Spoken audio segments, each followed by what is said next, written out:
नमस्कार दोस्तों, HRDIS में आप सभी का स्वागत है। कैसे हैं आप सभी लोग? आई होप आप सभी लोग अच्छे होंगे और अपनी पढ़ाई को बढ़िया तरीके से कर रहे होंगे।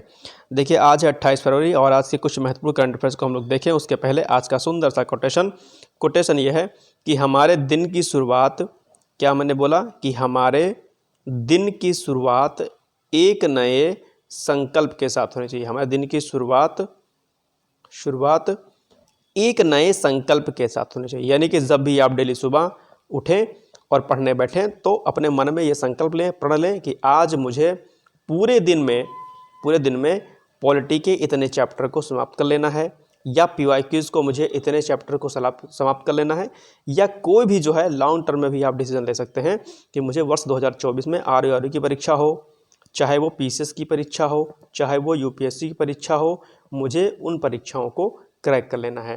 तो दिन की शुरुआत ही हमारे एक संकल्प के साथ होनी चाहिए कि मुझे आज पूरे दिन में जो है सुबह से लेकर शाम तक मुझे इस कार्य को पूर्ण कर लेना है। ये मेरा आज का संकल्प है। जिस दिन से आपने ऐसा करना शुरू कर दिया, यकीन मानिएगा दोस्तों कि आपका दिन बहुत ही ज़्यादा प्रोडक्टिव होने लगेगा और आप अपने लक्ष्यों की ओर अतिशीघ्र बढ़ना शुरू कर देंगे। तो इस चीज़ का हमें ध्यान रखिएगा और डेली कुछ एक संकल्प लेकर के फिर पढ़ाई अपनी स्टार्ट किया करिएगा। खैर, स्टार्ट करते हैं आज से करंट अफेयर्स में पहला पॉइंट हमारा है क्या, सुदर्शन सेतु। हालांकि इस पर मैंने करंट अफेयर्स बनाया था लेकिन कुछ पॉइंट छूट गए थे, इसको आज मैं कवर कर दे रहा हूं। तो सबसे पहली बात तो कि अरब सागर पर देश के सबसे लंबे केबल आधारित पुल का लोकार्पण जो है माननीय मोदी जी ने किया है। ध्यान रखिएगा, कहाँ पर? अरब सागर पर, और सबसे लंबा केबल आधारित पुल है। ये पॉइंट आप लोग जरा ध्यान दीजिएगा, केबल आधारित पुल है, ठीक है। हो सकता है आपसे परीक्षा में जो है ऑप्शन बना के पूछ ले कि कैसा पुल है, तो केबल आधारित पुल है ये। लंबाई अक्सर आपसे पूछ लेता है, तो 2.5 किलोमीटर इसकी क्या है, लंबाई है। दोस्तों ध्यान रखिएगा। साथ ही द्वारका जिले में किससे किसको जोड़ता है? बेट द्वारका द्वीप को ओखा जो है मुख्य भूमि जो है वहाँ से इसको जोड़ता है। तो ये पॉइंट भी आपको ध्यान रखना चाहिए। साथ ही में 2017 में इसकी शुरुआत हो गई थी और अब जाके चीज़ें कंप्लीट हुई हैं। बेट द्वारका के बारे में थोड़ा सा जान लेते हैं। इसका ऐतिहासिक सांस्कृतिक महत्व बहुत ज़्यादा है। एक बात ध्यान रखिएगा, बेट द्वारका महत्वपूर्ण है आपके मुख्य परीक्षा के दृष्टिकोण से। यदि आप PCS की मुख्य परीक्षा देंगे या फिर UPSC की देंगे तो बेट द्वारका के बारे में आपसे पूछ सकता है शॉर्ट नोट्स लिखने के लिए। तो बेट द्वारका को दरअसल शंखोदर के नाम से भी जाना जाता है और द्वारका के तट पर यह द्वीप स्थित है। आपको बता दूं मैं कि सुदामा जो थे, यानी कि जो भगवान श्री कृष्ण जी के बहुत ही अनन्य दोस्त थे, मित्र थे, सखा थे, उन्होंने यानी कि सुदामा जी ने जो है श्री कृष्ण को बेट द्वारका द्वीप भेंट में दिया था, यानी कि उपहार में दिया था। तो ध्यान रखिएगा। इसके साथ साथ में इसके कई सारे ऐतिहासिक सांस्कृतिक महत्व हैं जो कि आपकी परीक्षा के लिए महत्वपूर्ण है।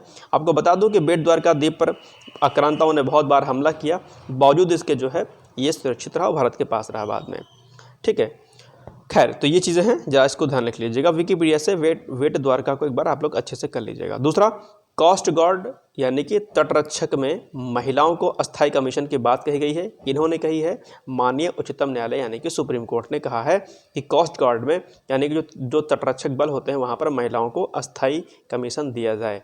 यानी कि वो जो है जब तक उनकी उम्र नहीं होती रिटायर तक, तब तक वो वहाँ पर कार्यरत रह सकती है, उनको हटाया नहीं जा सकता है।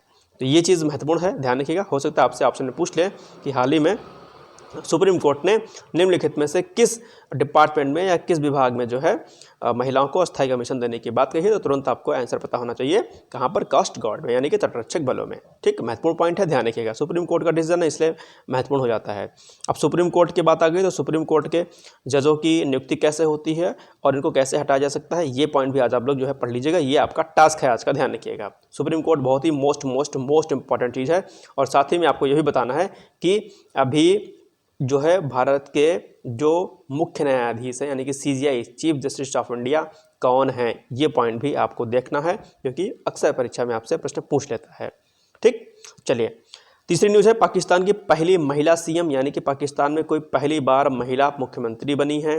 ये अपने आप में बड़ी अचंभे और अजूबे वाली बात है, क्योंकि अजूबे वाली बात तो मैं नहीं कह सकता हूँ क्योंकि वहाँ पर महिलाओं की स्थिति इतनी बेहतर तो नहीं है। तो कौन बनी है? तो मरियम नवाज़ जो है आपकी पहली महिला मुख्यमंत्री पाकिस्तान की बनाई गई हैं। कहाँ पर बनाई गई हैं? पंजाब, पाकिस्तान के पंजाब प्रांत में। तो ध्यान रखिएगा, अक्सर जो आपसे पूछ सकता है पहली बार कोई महिला CM बनी है और आपका पड़ोसी देश है चूँकि पाकिस्तान, तो प्रश्न यहाँ से बन सकता है, ध्यान रखिएगा। चौथी न्यूज है वैश्विक साइबर अपराध रिपोर्ट 2023।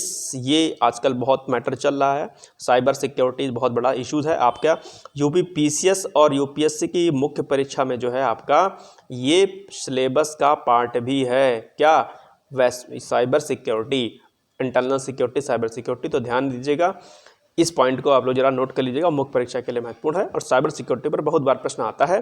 तो वैश्विक साइबर अपराध रिपोर्ट 2023 जो है, इसमें भारत की रैंकिंग कितनी है, 80 रैंकिंग है, ध्यान रखिएगा, महत्वपूर्ण है। ठीक, चलिए नेक्स्ट है काली टाइगर रिजर्व अभी हाल ही में चर्चा में है। कहाँ पर स्थित है, लोकेशन इसकी क्या है, कर्नाटक में है, ध्यान रखिएगा। चर्चा में क्यों है, क्योंकि हाल ही में 40 चित्तीदार हिरणों को मैसूर चिड़ियाघर से काली टाइगर रिजर्व के पनासोली रेंज में स्थानांतरित किया गया है, इसलिए जो है ये टाइगर रिजर्व अभी हाल ही में चर्चा में है। ठीक है, तो किसको स्थानांतरित किया गया है, 40 चित्तीदार हिरणों को, ध्यान रखिएगा। ठीक, तो ये कुछ महत्वपूर्ण करंट अफेयर्स हो गए। अब आज आपके लिए एक छोटा सा प्रश्न है, बहुत महत्वपूर्ण प्रश्न है और बहुत बार आपसे परीक्षा में प्रश्न पूछा है।